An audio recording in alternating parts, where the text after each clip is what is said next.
Welcome to Free to Cook. In this episode, we're going to make McDonald's famous Big Mac sauce. This has to be one of my favourite burger sauces. It's balanced, has just enough sweetness and tanginess.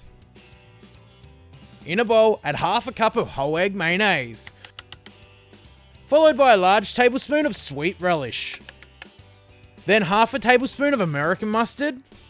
Next, half a tablespoon of white wine vinegar, 1 teaspoon of onion powder, 1 teaspoon of garlic powder, finally 1 teaspoon of sweet paprika for flavour and a little bit of colour.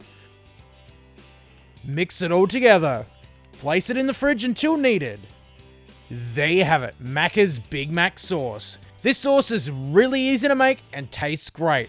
I also love using this on a good old egg and bacon sandwich.